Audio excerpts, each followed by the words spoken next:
오늘은 성령 강림 주일입니다. 그리고 스승의 주일입니다. 근데 이 절기가 잘 맞는 것 같아요. 성령님을 우리는 보혜사라고 말하는데 보혜사의 사자는 선비사자를 쓰지 않고 스승사자를 씁니다. 그러니까 스승의 주일하고도 잘 맞는 거죠. 저는 오늘 성령 강림 주일이자 스승의 주일을 맞아서 급하고 강한 바람처럼이라는 제목으로 함께 성령에 관해 나누기를 원합니다. 먼저 성령 강림절의 유래를 알 필요가 있습니다. 구약에는 3대 절기가 있어요. 첫 번째로는 유월절입니다. 출애굽한 것을 기념하는, 영적으로는 구원을 상징하는 절기입니다. 두 번째로는 초막절, 수장절, 장막절이라고도 하는데 이것은 영적으로는 천국 백성, 천국 시민의 풍성함을 상징적으로 말하는 절기입니다. 그리고 오늘 해당하는 이 성령 강림절은 맥추절과 관련이 돼요. 맥추절, 칠칠절, 오순절은 첫 열매의 수확과 관련이 되는데 시내산 계약했던 백성들이 제일 먼저 하나님의 첫 열매처럼 이스라엘 백성들이 육적으로는 할례를 받고 하나님의 거룩한 백성 이스라엘로 수확이 됐다라고 한다면 오늘날 이것이 영적으로는 성령의 강림하심을 받아서 오순절에 성령의 역사하심으로 교회, 하나님의 백성의 탄생이라는 새로운 공동체의 출현이 바로 성령 강림 주일입니다. 예수님께서 6월절에 십자가에 달려 돌아가시고 40일 부활 후에 활동하시다가 승천하시고 성령이 내려오실 때 그 성령의 역사하심으로 시작된 교회, 이것은 성령 강림절, 하나님께서 약속하신 하나님의 백성의 시작이다라고 말할 수 있습니다. 그러니까 성령 강림절이란 한마디로 말하면 하나님의 백성이 되는 날입니다. 로마서 10장 13절에 누구든지 주님의 이름을 부르는 자는 하나님의 백성이 되는 구원을 주신다라고 분명히 약속하셨습니다. 그래서 성령이 하시는 일은 한마디로 하나님의 백성이 되도록 만드시는 일입니다. 그러면 구체적으로 성령은 누구실까요? 세 가지를 말씀드릴 수 있어요. 첫 번째로는 삼위일체 하나님입니다. 성부 하나님, 성자 하나님, 성령 하나님이 우리의 삼위 하나님이시죠. 각각의 역할은 다르지만 하는 가장 중요한 것은 우리와 같은 사람들을 구원하시는 일입니다. 성부 하나님은 구원을 계획하세요.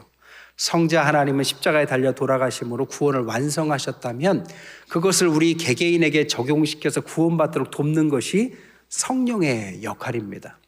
두 번째, 성령은 누구시느냐? 고귀한 영적 존재로 하나님의 백성을 구원해서 멈추는 것이 아니라 백성답게, 자녀답게 만드시는 일이 성령의 역할입니다. 창세기 2장 7절에 보면 흙으로 아담을 지으시고 그 코에 생기를 불어넣어 생명이 되었다. 여기서의 흙, 사람을 만드는 흙은 티끌이라는 단어를 씁니다. 티끌과 같은 존재가 하나님의 영이 함께하니까 네페세 하야, 하나님의 형상을 지닌 고귀한 영적 존재로 변하도록 만드는 역할, 이게 성령의 역할입니다. 옛날에 어떤 분의 간증을 들었는데 권혜영이라는 분입니다. 남편이 일찍 돌아가시고 15년이 지났어요. 혼자 두 아이를 키우는데 너무 힘들게 일하시다가 허리가 병이 났어요. 그래서 병원에 입원을 했습니다. 근데 너무 막막하고 힘이 들어요. 그래서 병원에 이렇게 누워있는데 그 당시에는 하나님을 알지 못했습니다. 근데 병원에도 이렇게 종교 활동을 할 수 있는 그런 공간이 있잖아요. 어딘가에서 찬송가가 들려오더래요. 찬송가를 듣는데 처음 듣는 찬송인데도 불구하고 그렇게 마음에서 울적하더랍니다. 눈물이 그렇게 나더래요. 찾아가서 함께 예배 자리에 앉습니다. 그런데 교회를 한 번도 가본 적이 없는데 그냥 계속 눈물만 나는 거예요. 누군가 가까운 교회를 좀 인도했으면 좋겠는데 아무도 인도하지 않다가 어떤 권사님이 어찌 알고 그를 가까운 교회로 인도합니다. 그분 표현에 의하면 1년간 예배를 드리는데 강대상에서 말씀하시는 목사님의 설교가 다 자기한테만 하는 얘기 같더래요. 여러분, 이게 은혜죠, 그죠? 그리고 나서 그분이 이제 하나하나 회복됩니다. 몸도 회복되고 마음도 회복되고 자녀들도 잘 자라줘요. 그분이 나중에 고백하기를 자기와 같이 먼지처럼 느껴지는 하찮은 인생이 하나님의 고귀한 존재가 되어서 하루하루 감사하는 삶으로 바뀌었다라고 말했습니다. 이 역할을 성령께서 하신다라는 겁니다. 세 번째, 성령은 누구시냐? 인격을 갖고 계시는 분입니다. 인격을 갖고 계시다는 것은 감정이 있다는 뜻입니다. 좋은 것도 있고 싫어하시는 것도 있고. 여러분, 성경에 보면 성령이 싫어하는 것이 5가지가 있어요. 첫 번째로는 성령은 성령의 역사를 회방하는 것을 싫어합니다. 마태복음 12장 31절에서 32절에 보니까 내가 너희에게 이르노니 사람에 대한 모든 죄와 모독은 사하심을 얻되 성령을 모독하는 것은 사하심을 얻지 못하겠고 누구든지 말로 인자를 거역하면 사하심을 얻되 누구든지 말로 성령을 거역하면 이 세상과 오는 세상에서도 사하심을 얻지 못한다라는 무서운 경고를 하십니다. 여러분, 초대교회 아나니아 삽비라를 보세요. 헌금을 꽤 많이 했습니다. 그런데 둘 다 죽죠. 왜 그랬을까요? 그 당시에 성령의 큰 역사 가운데 불협화음을 냈기 때문입니다. 성령 회방죄는 우리가 좀 심각하게 받아들일 필요가 있는 주님의 경고입니다. 두 번째, 성령이 싫어하는 것은 그리스도의 구속을 인정하지 않는 것입니다. 히브리서 10장 29절에 보니까 하물며 하나님의 아들을 짓밟고 자기를 거룩하게 한 언약의 피를 부정하는 것으로 여기고 은혜의 성령을 욕되게 하는 자가 당연히 받을 형벌은 얼마나 더 무겁겠느냐를 생각해 봐라. 하나님 우리를 구원하셨는데 그것을 가볍게 여긴다면 그것은 성령이 싫어하신다라는 것입니다. 세 번째로는 하나님은 회개의 명령을 하시는데 그것을 계속 깨닫지 못하는 것도, 그리고 대적의 길을 가는 것도 싫어하십니다. 이사야서 63장 10절에 보니까 그들이 반역하여 주의 성령을 근심하게 하였으므로 그가 돌이켜 그들의 대적이 되셔서 친히 그들을 치셨다. 성령은 하나님의 자녀로 만들고 하찮은 존재를 영적으로 고귀한 존재로 만드는데, 그렇게 하기 위해서는 우리를 변화시키는 과정이 회개입니다. 자기를 비워내고 새로 시작하는 거죠. 근데 그것을 명령을 해도 회개하지 않으면 성령께서 결국 대적하게 된다는 경고입니다. 네 번째로는 불신앙의 시간이 오래 갈 때입니다. 사도행전 7장 51절에 보니까 목이 곧고 마음과 귀에 할례를 받지 못한 사람들아 너희도 너희 조상과 같이 항상 성령을 거스르느냐. 성령은 기다려줘요. 도와줍니다. 하지만 그것이 어느 때까지는 아니에요. 때가 있습니다. 그럴 때 너무 오래 그것을 받아들이지 못하고 회개하지 못하고 불신앙의 시간이 길어지면 그것은 성령께서 싫어하신다는 겁니다. 마지막 5번째로는 악한 말과 행실로 성령을 근심시키는 것입니다. 에베소 4장 30절에 하나님의 성령을 근심하지 말라. 성령, 하나님은 우리의 아버지도 되시고 어머니와 같은 존재지요. 여러분의 어머니가 계시고 또 혹은 여러분의 어머니실 텐데 여러분의 자녀들이 여러분을 근심시킨다고 생각해 보세요. 가야 될 길로 안 가고 때를 따라서 해야 할 일을 하지 않는다면 얼마나 엄마 마음이 근심되겠습니까? 성령의 마음이 그렇다라는 것입니다. 성령은 우리가 하나님의 귀한 존귀한 존재로 자라나도록 도우시려고 합니다. 그것을 거부하거나 방해하는 존재들을 하나님께서는, 성령께서는 싫어하신다는 거죠. 너무 무서운 얘기를 했는지 너무 여러분 긴장된 얼굴이에요. 그럼 성령이 좋아하시는 건 뭐냐? 7가지가 있어요. 하나님의 자녀가 자녀답게 되는 것을 좋아하십니다. 첫 번째로는 회개하는 것을 좋아하세요. 하나님의 자녀가 자녀답게 되기 위해서는 회개해야 합니다. 사도행전 2장 38절에 보니까 베드로가 이르되 너희가 회개하여 각각 예수 그리스도의 이름으로 세례를 받고 죄사함을 받으면 성령을 선물로 주신다라고 약속하셨습니다.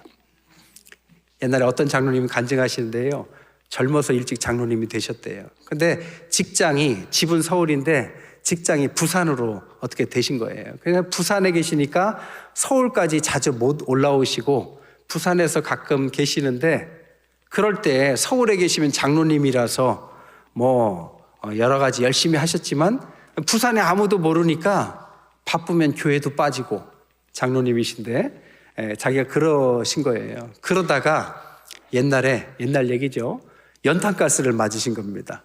연탄가스를 맞고 나서 94일생으로 살았어요. 그랬더니 갑자기 회개가 그렇게 나오더라는 겁니다. 그래서 하나님께서 일찍 귀한 직분을 주셨는데 내가 그게 뭐라고 서울까지 가서 본교회를 섬겨야 되는데, 그 다음 주부터 매주 서울 가셔서 열심히 섬기셨대요. 근데 중요한 것은 그런 말씀을 하시는데 장로님이 강단 위에서 간증하면서 막 우는 거예요. 장성한 어른이 장로님이 앞자리에서 운다라는 게 참 쉬운 일은 아니잖아요. 성령이 함께 하시면 회개케 하시고 마음을 이렇게 어린아이와 같이 부드럽게 하시는 것입니다. 두 번째, 성령이 좋아하시는 것은 자녀됨을 확신하는 것입니다. 갈라디아서 4장 6절에 너희가 아들임으로 하나님이 그 아들의 영을 우리 마음 가운데 보내사 아빠 아버지라고 부르게 하신다. 하나님을 아이와 같이 아빠 이렇게 부르게 하신다라는 겁니다. 어버이날 여러분의 자녀들이 전화하셨을 거고 여러분들도 부모님 앞에 전화하셨겠죠. 전화하시면 뭐 중요한 얘기만 합니까? 살아가는 이야기, 미주알, 고주알 이야기하면 부모님이 그런 이야기 하지 마라 하는 부모님이 누가 있어요? 이런 얘기 저런 얘기 쓸데없는 얘기도 부모님은 그런 이야기를 해주면 자녀들이 그런 이야기를 해주면 너무 좋아하시죠. 왜? 아빠 하고 부르는 그때 부모가 좋아하듯이 하나님 앞에 어린아이와 같은 심정으로 자녀됨을 확신하고 나아가는 자녀들을 사랑하시고 기뻐하신다는 것입니다. 세 번째로 간절히 사모하는 것을 기뻐하세요. 요한복음 7장 37절 39절에 보니까 명절 끝날 곧 큰 날에 예수께서 서서 외쳐 이르시되 누구든지 목마르거든 내게로 와서 마시라. 나를 믿는 자는 성령의 이름과 같이 그 배에서 생수의 강이 흘러오리라. 하나님 앞에 갈급하면 나가십시오. 하나님은 갈급함으로 나오는 자를 마다하지 않으신다고 그랬어요. 오히려 기뻐하십니다. 얘가 나에게 찾아왔구나, 드디어 왔구나. 기도하며 주님 앞에 눈물을 흘려 기도하는 사람을 하나님은 기뻐하십니다. 그래서 그 생수, 정말 그 갈급함, 갈증들을 해결하시고 그 생수로 목마르지 않도록 채우시는 하나님인 줄 믿습니다. 네 번째, 새로운 시야를 주세요. 갈라디아서 3장 14절에 보니까 그리스도 예수 안에 아브라함의 복이 이방인에게도 미치고 우리로 하여금 믿음으로 말미암아 성령의 약속을 받게 하신다. 성령이 들어가면요 생각이 바뀐다라는 겁니다. 송범석이라는 분이 계셨어요. 몸이 연약해서 췌장과 신장을 동시에 이식받습니다. 10년간 9번 전신마취를 하고 큰 수술을 받을 만큼 고달픈 인생이었습니다. 그러다가 예수님을 믿게 됐어요. 예수님 믿지 않을 때는 세상에서 자신이 제일 불행하다고 생각했다고 합니다. 믿고 나니까 소망이 생겨요. 그리고 나서 자신이 뭘 할 수 있을까? 하루 종일 직장도 구하지 못하고 집에 밖에 있을 수 없는 연약한 분이 병원으로 갑니다. 그 병원에 가서 자신보다 덜한 환자들, 자신이 가장 심한 병에 걸렸었으니까 자신보다 덜한 사람들 혹은 아파 있는 사람들에게 공감하면서 나도 그랬다 하면서 전도를 하는데 큰 기쁨이 오더래요. 그리고 60주년 교회 행사를 이제 건축을 하고 교회 우리와 같이 행사를 하는데 자기가 뭘 할 수 있을까 아무리 생각해봐도 자기가 할 수 있는 게 없어요. 근데 하루 종일 집에 있으니까 자기가 집에서 성냥개비로 교회 모형을 만들 수 있을 것 같더래요. 그래서 1년간 꼬박 60주년을 맞춰서 새로 짓는 성전의 모형을 똑같이 조그맣게 만들었습니다. 1년 동안 만드셔서 교회에 갖고 오셔서 그것을 전시해 놨어요. 그거를 보고 모든 성도들이 저렇게 몸이 연약한데도 불구하고 1년간 열심히 저걸 만드니 그 마음이 얼마나 귀합니까? 성도들이 큰 감동을 받고 우시는 분도 많았어요. 여러분, 주 안에서 생각이 바뀌었습니다. 믿기 전과 후에 할 수 있다 없다가 바뀌었어요. 작은 거지만 인생이 바뀌고 시야가 바뀌도록 만드시는 분, 그게 성령이라는 것입니다. 다섯 번째로 순종하는 분을 기뻐하십니다. 사도행전 5장 32절에 우리는 이 일의 증인이요 하나님이 자기에게 순종하는 자들에게 사람에게 주신 성령도 그러하다. 여섯 번째로 기다림입니다. 사도행전 1장 4절에 사도와 함께 모이사 그들에게 분부하여 이르시되 예루살렘을 떠나지 말고 내게서 들은 바 아버지께서 약속하신 것을 기다려라. 성령은 기다리는 자들을 기뻐하십니다. 때가 이르면 하나님께서 역사하실 줄 믿습니다. 마지막으로 기도하는 것입니다. 누가복음 11장 13절에 악할지라도 좋은 것을 자식에게 줄 알거든 하물며 너희 하늘 아버지께 구하는 자, 기도하는 자에게 성령을 주시지 않겠느냐. 요약하자면 하나님의 자녀가 하나님의 자녀답게 되는 것을 성령께서는 도와주시고 가장 기뻐하신다는 것입니다. 그러면 성령이 구체적으로 하시는 일이 뭘까요? 오늘 본문은 그걸 말합니다. 오늘 2장 2절에 호련히 하늘로부터 급하고 강한 바람 같은 소리가 있어서 그들이 앉은 온 집에 가득했다. 그러니까 하늘로부터 급하고 강한 바람이 성령의 임재로 표현된 거죠. 바람은 보이지 않아요. 형태는 없어요. 근데 강력한 바람의 느낌을 받는 것처럼 성령도 보이진 않지만 성령의 임재를 느껴지게 하는 겁니다. 느낌을 받는 거죠. 성령이 우리와 함께하는 걸 느끼는 거죠. 그럼 어떤 일이 일어나더냐? 4절에 보니까 성령의 충만함이 일어나고 성령의 말하게 하심을 따라 다른 언어로 말하기를 시작하더라. 제일 먼저 바뀐 게 뭐냐? 성령의 충만함으로 다른 언어로 말하더라는 겁니다. 여러분, 자녀들이 군대에 가면요, 훈련소 갔다가 곧 휴가를 나와요. 뭐 한 달 있다 나오든 100일 있다 나오든 간지 얼마 안 됐는 나오자마자 확 바뀌어 있습니다. 뭐가 바뀌느냐? 말이 바뀌어요. 그랬습니까? 그랬습니다. 아니, 얘가 이런 애가 아닌데 갑자기 다나까로 끝이 나는 말로 바뀝니다. 그러면 얼마 안 됐지만 이 아이가 얘가 군인이 됐구나. 말이 바뀌었다는 게 그겁니다. 아이덴티티가 바뀌었다는 겁니다. 성령의 충만함이 임하면 우리의 정체성과 아이덴티티가 바뀌어요. 개인적으로도 바뀌고 가정적으로도 바뀌고 교회적으로도 바뀝니다. 어떻게 바뀌냐? 개인적으로는 성령이 임하면 스스로 십자가의 길을 선택합니다. 스스로.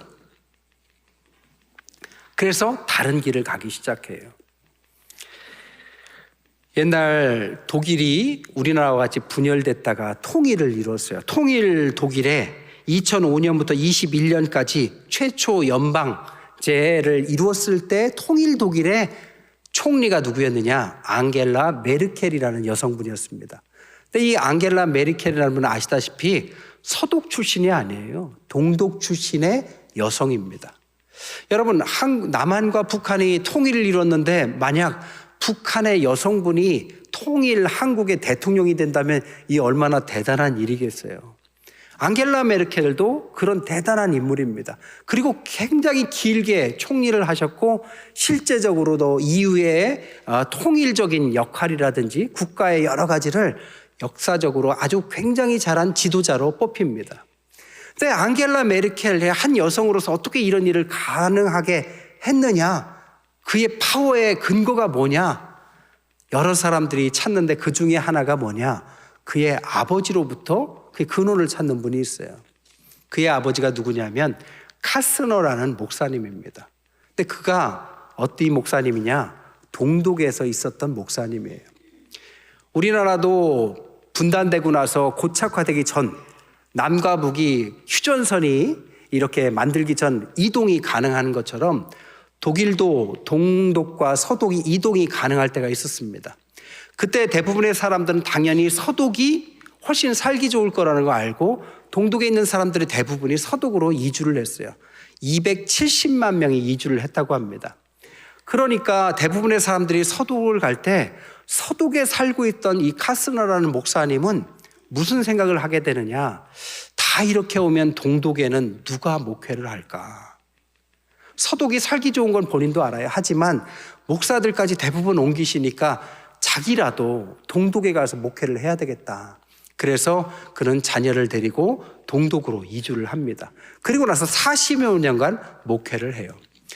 북한하고는 좀 다르겠죠. 기독교 국가니까. 하지만 사회주의 체계에서 교회라는 울타리를 가지고 목회를 45년 한 것은 쉽지 않았습니다. 아니, 쉽지 않은 걸 알면서도 가셨어요. 십자가의 길을 선택합니다.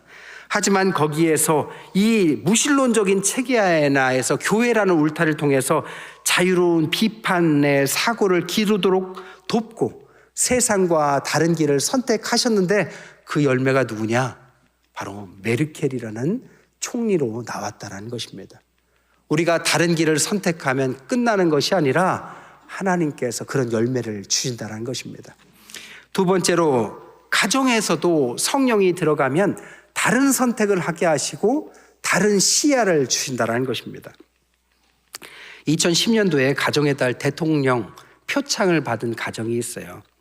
김상훈, 윤정희 목사님 부부였습니다. 근데 이분들이 왜 그런 상을 받았느냐? 길 위의 학교라는 책에서 그것을 설명해 놓고 있습니다. 이분들은 목회자 가정이었는데 자녀를 가지려고 노력했는데 4번이나 유산을 합니다. 그러다가 자녀를 갖지 못하게 돼요. 그리고 이분들이 뭘 결정하느냐? 입양을 해야 되겠다라고 입양을 결정해요. 몇 명을 하느냐? 11명을 입양합니다. 하은이, 하선이, 하민이, 요한이, 사랑이, 햇살이, 다니엘, 한결, 하나, 행복, 은성이까지 8남 3녀를 순차적으로 입양을 합니다. 근데 입양도 어려웠겠지만 그 중에서도 하민이는 구순열, 요한이는 장애를 갖고 있는 다문화 자녀, 사랑이는 안짱다리, 햇살이는 언어장애를 갖고 있었다고 해요. 그러니까 11명 입양도 어려운데 대부분 반은 장애 아이를 입양한 거죠. 게다가 이 두 부부는 둘 다 건강하셨는데 심부전증 환자에게 두 분 다 목사님 사모님 신장을 또 기증을 합니다. 여러분, 이게 쉬운 일입니까? 한 가지도 어려운데 이 모든 일을 한 가정에서 하신 거예요. 그래서 사람들이 묻습니다. 어떻게 그런 결정을 하게 됐느냐? 그분들이 말씀하기를 이렇게 아이들과 함께 나누며 사는 것이 우리에겐 가장 큰 행복이었다. 사람들은 우리를 바보 부부라고 부르지만 우리는 행복하다. 여러분, 이 다른 시야와 사고를 주신 분이 누굴까요? 바로 성령 하나님이라는 것입니다. 다른 생각을 갖고 있기 때문에 이런 분이 계시고 이런 덕분에 우리 사회가 좀 더 살기 좋은 사회가 되는 거죠. 마지막, 성령은 교회에도 역사하십니다. 교회에 역사하시면 어떻게 하느냐? 교회를 하나 되게 하십니다. 여러분, 한국 교회가 교파도 많고 교회도 개교회주의로 분열을 한다고 비판하는 사람도 많지만 한국 교회는 다른 나라의 교회보다 하나 된 특별한 것들이 있습니다. 한국 교회는요, 교단은 달라도 성경은 같은 번역서를 씁니다. 다른 나라는요, 성경의 번역서들을 다양하게 써요. 근데 한국은 개역 개정판이라는 것을 오늘날 같이 씁니다. 그리고 찬송가도 같이 써요. 다른 나라들은 성경 찬송가가 교단마다 달라요. 몇 장 하면은 교단이 다르면 함께 부르기 힘듭니다. 그런데 우리나라는 이 통일 찬송가를 하나로 통일시켜서 찬송가가 같아요. 하나 된 증거라고 말씀할 수 있죠. 여러분, 교회는 성령이 함께 하시면 그 증거가 뭐냐? 하나 되는 것입니다. 말씀을 정리할게요. 급하고 강한 바람같이 불의 혀같이 성령은 임하셨습니다. 임했더니 세상과 다른 말, 다른 생각, 다른 길을 가기 시작하더라는 겁니다. 그게 교회입니다. 성경에서 말하는 성령 강림절의 의미는 교회다운 교회, 성령이 우리의 부모 되셔서 아빠 아버지라고 부르는 자녀들에게 스승 되셔서 속삭이시고 가르쳐 주는데 순종하고 감사하고 나아갈 때마다 큰 역사를 같이 누리게 하는 역사, 이게 바로 오늘날 우리에게 의미하는 성령 강림주일이자 성령의 역사인 것입니다. 여러분, 오늘 본문처럼 급하고 강한 바람 소리가 여러분 귀에 들려주십니까? 좀 느껴지십니까? 성령의 역사하심입니다. 그 역사하심을 받아들이시고 성령 가운데 오늘날 이 태평교회를 통해서 이루실 하나님의 놀라운 역사에 동참하시고 함께 하시는 은혜를 누리시는 저와 여러분 되시기를 주님의 이름으로 간절히 축원드립니다. 기도하겠습니다.